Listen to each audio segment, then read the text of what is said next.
and we want it all. We knocking heads off, we ain't scared of y'all. We knocking heads off, if you didn't know, now you know. We knocking heads off, here we go, here we go.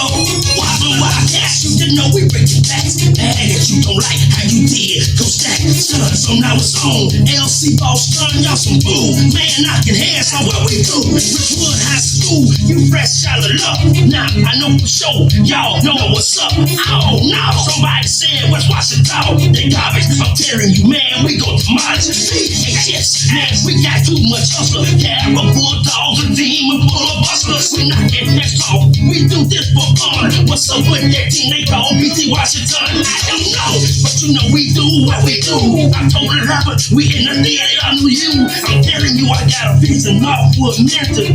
Now I'm with Laura, remember my decision, man. We knocking heads off, man, we want it all. We knocking heads off now, we ain't scared of y'all. Yes, indeed. Welcome back for a very special episode of Beyond the Game. We got him in the building as we still cover the dynamic class of 1993. We got one of the hardest hitting to ever do it for the mighty Bastrop Rams. He would go on to do phenomenal things and become the first Afro-American police chief of Scrap City, Louisiana. Y'all been begging for him. We got him in the building, a.k.a. Wally Gator. How you doing today, my man? Hey, what's happening, man? You bring folks in better than Shannon Shaw. That's what's up. Man, that's what it's all about, Gator. Hey, you know, man, before we get started, I Yes, just sir. want to tip my hat to you, my soul, man, the things that you are doing to bring awareness to this area, and not just awareness, but to raise the consciousness of this area, man. I've been paying attention a long time. I've known you a long time. And I just want, hey, man, Godspeed to you. You keep up the good work. And, man, I got you back and support you 100% on everything that you guys doing, man. Let's go. Already, bro. We appreciate you stopping through and about to drop some of these jewels. I just want to let the people know about the class of 1993. Just some of the names that we already covered. Patrick Jones, for instance, Wade Stevenson, Terrence Moses. Now we getting into the meat and potatoes of the guys that really, really, really helped that Bastrop Ram football program come back to the heights that you guys know it to be today. But Wally Gator, for our listening audience from around the area that may not be familiar with you, kind of give them a background about how it was for you coming up in old Scrap City, Louisiana. Hey, man, I'm a Strop City boy, man, born and raised across the ditch. Man, you know, life was life across the ditch. You know, I have no complaints, man. I had a beautiful family, a beautiful support system, a rock for a mother, man, and football really helped me out and kept me grounded and kept me straight. You know, when things start, you know, when we start seeing Bastrop go the wrong way for the first time, when it started going wrong, football was one of the things that kept me on track, along with my mother, man, and my auntie and my brother, man, Kenny G, rest in peace. You know, so I had a wonderful childhood, brother, wonderful childhood. You know, Wally Gator, you know, we look back on your career. I remember going to Southside Elementary as people making the comments about us on the playground. You also a playground hero. Like Talan said in the thread, you're the reason we couldn't play Kill the Man with the ball anymore out there at Southside on the playground. But that's bringing it up to high school. People don't know that you really didn't get into this stardom until you hooked up with the class of 1992. Take us down memory lane with playing with the likes of my brother Theodore Odom, Jimmy Turner, and those guys from that area, like Reggie Lee. Hey, man, I'm going to tell you what really happened that turned the switch on for me was when I was in the ninth grade. I had a bad bicycle accident, and I fractured both of my wrists. And at that time, from 7th and 8th grade, I was I was a tremendous running back. I was the real deal, man, in the backfield. But when I got hurt, when I came back, they gave my position away. Coach Hall, they gave my position away to Stuart Johnson, my boy, and they put in a dummy defense to run the offense, and Stuart was had my position, and so I was supposed to been just going through the motion.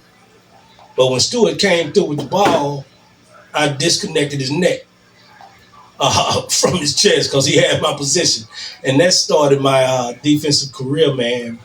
And that's what really um, put me on the defensive side of the ball, man. And yo, I've talked to you about it, man. And people don't know you have great players. You have your Talance Sawyers, your Ruben Randalls, your Randall Mackeys, your Bentons, your Rotons. Those are the type of players that can't be denied. No matter what, they just have such God gifted talent that they can't be denied. But then you got good players that you know didn't get the opportunity that I feel they deserve, man. Hey, your brother was a monster, man. And every time I see him, I tell him, nobody would know that. He was a skinny cornerback, but I played back there with him in 1992, his graduating year, and I saw him. He was my type of player because he was a dog.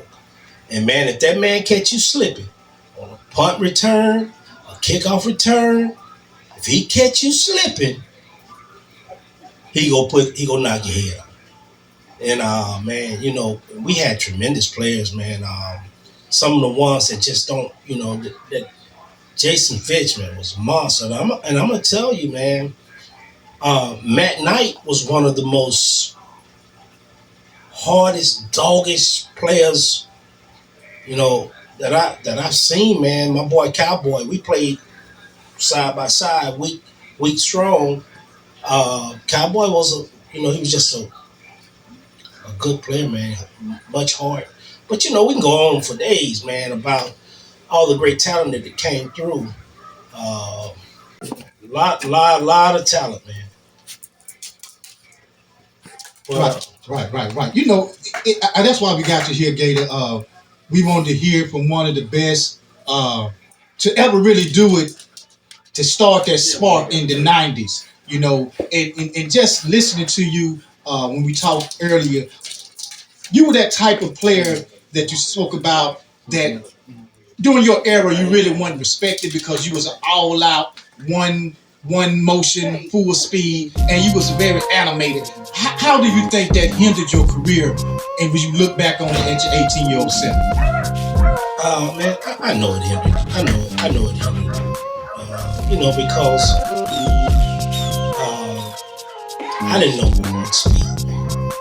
All out. And I played in an era where, if you wasn't that so God gifted where, you were so talented till it didn't matter, then you kind of had to walk to a certain beat of a drum. And I couldn't do it. I played with a lot of emotion, I played with a lot of passion, I played with a lot of enthusiasm. I have been considered difficult at times to coach and work with. My first cousin, man, Coach Staxton, was actually my position coach.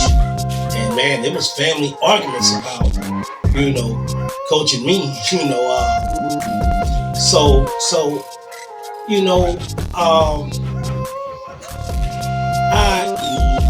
like I said, if I look back, I would do some things different. But for the most part, man, I wouldn't change much because, man, I love the game and I played every down like it was my last down. And I'm sure that anybody that was on that side of the ball with me can tell you the same, that's how it was. When you look back, Bastrop Rams, you come to an era where the seniors before you were 0-10, and then you finally get that shot where you're the man, and we go into the class of 93. Take the people and show them how and what level you had to play on. Taking nothing away from what we accomplished at 4A, but from a 5A standpoint, tell them about competing week in, week out with the Rustons, the Nevilles, the West Monroes. How was it back then against the Washitans? Hey man, it was It was a battle. It was a grind. It was a war every week once you hit district. Like you said, man, it was 5A at that time, and in the district it was Bastrop, West Monroe, Neville, Washington, Ruston, and did I say West Monroe? And hey, man, you already know you got to come with it. But we had the talent every time we stepped on the field to compete with all those guys, man. We and we had some athletes, you know, uh, like my brother you had on Timo. Timo was just God gifted, just special talent. Um, uh, and we had the uh, the talent to compete with anybody, man. But it was a war. It was hard, man. You just think about it, man. Not only that, outside the district, the what's the boy from Washington Christian Sharp, Yeah, Jermaine Shaw. Jermaine Sharp, man. We looking at Jermaine Sharp. We got Jamie Spencer. We got Tito Davis from Washington. We got the Raymond Malcolms and William Alphonse, the young boys from Ruston, man, you name it. We just had superstars that we played against every week, but we were able to compete. We weren't able to win them all, but we were able to compete. I talked to you about it, and I hate to go down memory lane, but I know I was there. I remember that game, and I wondered about you throughout the years. Like, I wonder how Gator feel about Don't even say that moment. Don't even say it. When we're about to start off the season 1-0, probably gonna be ranked in the top 10 because we got Destrehan the following week, and man, it's 4th and 6, I believe it was, and they get the ball to Shaw, and everybody been waiting on this all night. Man, come on, he man. He been avoiding Gator all night. Wait, bro. And wait. How you even remember that? I gotta do it, Gator, because I want to know remember that how you feel, up, bro. Man. I want to know how you feel. 4th and 6. Jermaine Sharp has avoided Carl Gibbons, Wally Gate all night. It's 4th and 6. We about to win the ball game. I think we up like 4. And they meet up in the hole. Sharp bounce off, reverse field, touchdown, Eagles. Final score 36, 33, 37, 34. How you feel, Gator? Just tell me, man. 20. Have you slept any since that day? I can't hear my mic. Am I still on? Yeah, you on. Okay, have you slept since that day? Hey, man. I dream about it about once a month. Damn. I dream about it about once a month, man. Damn. Listen, bro, and I'm 49. Woo-woo. And I dream about it about once a month. But I'm going to tell you something, bro, that y'all don't, if you can ever find that tape, I challenge you all to watch this. Now, he didn't want no parts of me. And they had a little fullback, white guy named Wallace. Now, he was the reason for Sharp's success.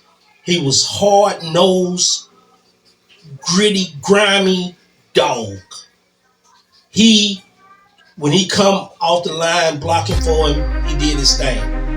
So I know in my heart, to me, this is just my opinion. Sharp was just fast. But when it comes to getting it, he didn't want no parts of Gator. But the particular play you're talking about is what happened. Look at it. When he see me coming in the hole, he was so athletic and so fast, he was already backpedaling before I made contact. He was already backpedaling. So, yep, I put hands on him. That fast joke was already moving back, trying to get out the way. And when he got them hips turned to the right, it's over. You ain't catching it. But, man, did it hurt me? And the score was actually 26-28. We lost the first game 26-28. And that play probably did. So, that was a hard one. I'm glad you brought that up. Man, you cold blooded. bro, no. You cold blooded. No, bro. I always wanted, man, because we cried, man. Look, y'all was on You cried. Y'all was on the field. When that man reversed field and he came by us on the sideline and shot the deuce, hell, we started crying before he made it to the 20-yard line because we know wasn't nobody gonna catch it. It was over with, bro. So, hell, I still dream about it, man. I always wonder how you feel, Gate, about that, bro. Hey, man, my good friend, my brother, my best friend, Isaac Blatch, he asked me that question not long ago. Out the blue, he just called me and he said, "Hey, Wally, man, I just want to know, how did Jermaine Sharp get away from you?" Now, this was just not long ago, man, that he brought that up. He said, "Man, how did he get away from you?" I say, bro, I'm finna go, man. He said, "No, man, I really want." I say, man, look at the man. He was backpedaling. He ran a 4.1, 4.2 40. He was fast as lightning. I put my helmet in his chest, but he was already moving. He got away from me, man. But that done messed up my interview, man. That done messed up my interview, man. Man, hey, say, bro. Man, you brought up one. I didn't know you had in your hat, man. No, I got some archives about man. I got some things that happened when we were playing with them basketball Rams, and I've been waiting to cover 93 because we had some times with y'all. But what we gonna do? We gonna take this short intermission while Gator, and when we come back, man, we gonna continue on with the memories of basketball Ram legacy and how you started the knocking heads off movement. Then we're gonna carry on to you being the first Afro-American police chief of Bastrop City. Yes, we got him in the building. Wally Gator, when we return. Yes, sir. Immerse 360 Podcast focuses on uplifting rural and urban areas in dire conditions with no solution by shedding light on pioneers, athletes, and political figures who have made an impression on Northeast Louisiana and surrounding areas. Immerse understands the social and civic needs to love, learn, live, and laugh. So, tap in every Sunday and Wednesday at 8 p.m. on all social networks and platforms. Always remember, Immerse 360. Welcome back to Immerse 360. This portion of the show is being brought to you by Second to None Catering, Community, a Bastrop Voice newspaper, and Morehouse Community Development of Bastrop City, Louisiana. We have him in the building, class of 1993, one of the hardest hitters to ever do it on the field, and the creator of the knocking heads off movement that would take the Bastrop Rams on to 3 state titles. Officer Carl Givens, aka Wally Gator. Gator, before we went to intermission, we went back memory lane. But I hated to do that to you, but I love you, my boy. Oh Lord, but we look back and we always make fun of things. But you went on and you came back and you gave in a phenomenal way. You came up with this song that we're gonna give people another snippet of. Knocking Heads Off became a movement that would take the Rams on into 3 state titles. What were you doing that decided, or you decided to come back and do a tribute to the Rams the way you did? Man, it was, if I'm not mistaken, it was 2003, 2004 season. And I was living in Seattle, Washington at the time. Before I go on, let me say big shots to my cousin, aunt, everything, Daphne Cross, who really just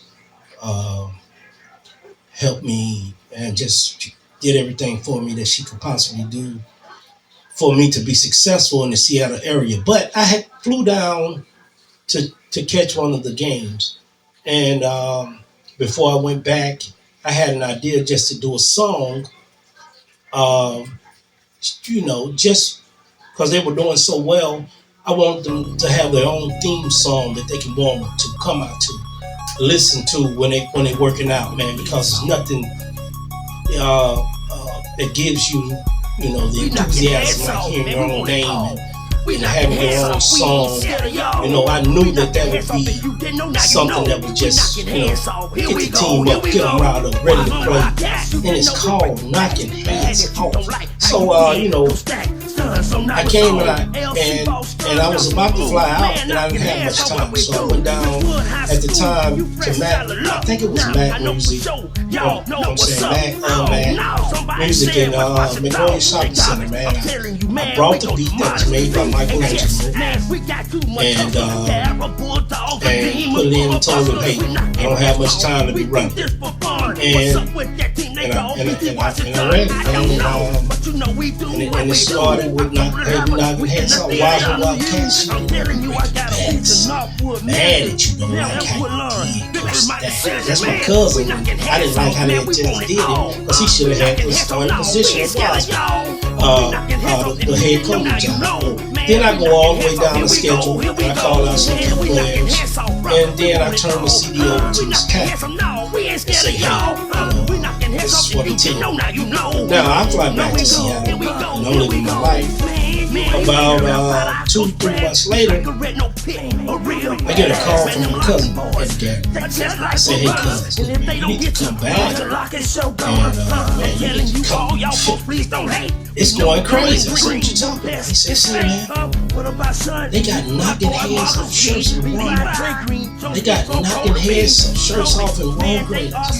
They got knocking head shirts off in D&H. They got knocking heads. They say Hammerhead can't even take. Hammerhead was, you remember Hammerhead did airbrushing.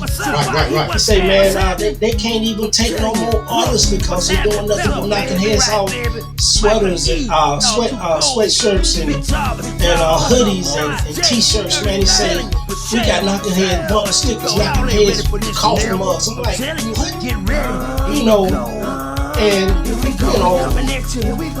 I didn't do it for the recognition. I did it for Bastrop. I did it for the team. So I had the opportunity to recoup. But if I had done that, we wouldn't have 13 more knocking heads off.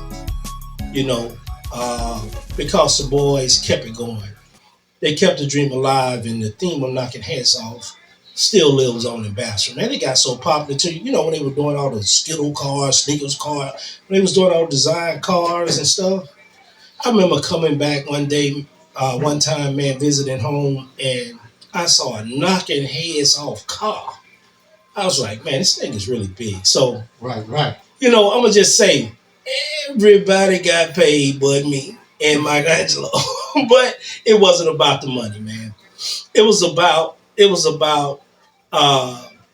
giving Bastrop and the RAM program an identity to when you step on that field, you finna have some problems because we finna knock your head off.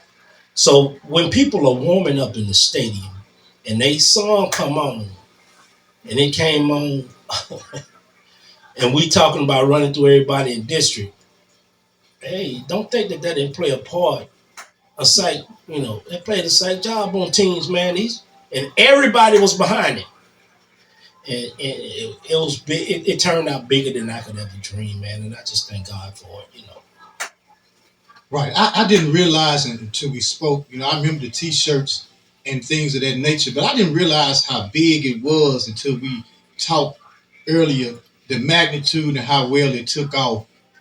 And to know that there was a movement, hindsight is, people say it's something else, but we always can look back. But now that you're a businessman, you've been successful, you have your first business was success, now you started another one. Looking back on the RAM movement and knocking heads off,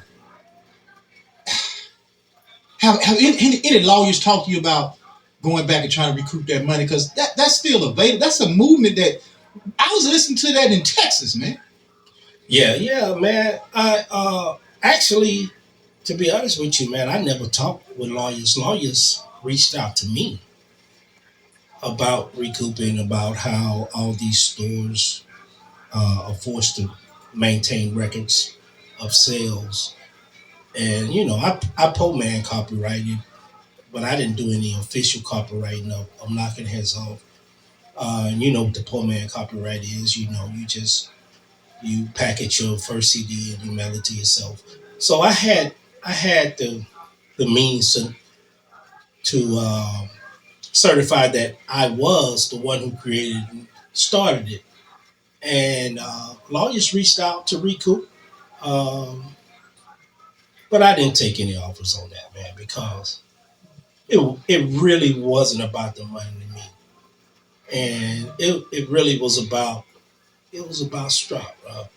And whenever you let money get involved, um, it's probably usually going to diminish the purpose. And I wasn't with that. I did it for. I wasn't gonna let the possibility of making money change my initial reason for doing it. And it was for Bastrop, and it was for the team. And I've had guys that reached out to me um, who had enough respect to say, "Hey, we're about to do another knocking heads off. Is it okay with you?" Yes. Even as late as my favorite one was the one that um, Rufus Edmonds' son did. Man, to me, that's one of my favorites. And that was made one of the recent. It's years ago now, but it was one of the most recent. And he had the respect to call and say, "Mr. Gibbons, uh, we want to do knocking heads off again, and we want to know if it's okay with you." And I said, "Son, of course." And to me, that was that's priceless. So it wasn't about the money, and we still knocking heads off, man. We gonna get back there one day, and hey, that's what it was, man. It was about Bastrop, man. That's what I'm about, Bastrop, man. I'm always about Bastrop. So I didn't try to recoup anything.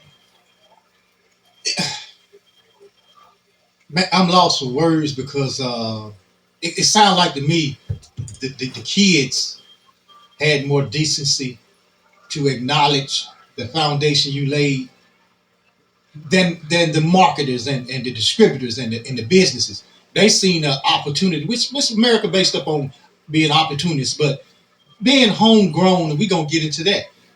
It seems like the homegrowns always get the short end of the stick. And speaking on that, creating that movement and then coming to where we are now. What do you think went wrong with the knocking heads off movement and the basketball Ram football program? Um, First of all, yes, you're right about um, the youngsters having more respect um, than the marketers because let's just be real. Any one of those organizations, groups, stores, managers, people, they could have said, "Hey, let's make it right." For the founder and creator of this, let's make it right. But they didn't. So you're right about that. Now, what I think happened was unfortunately uh, we have dropped to, let's just call it, below average in our schools.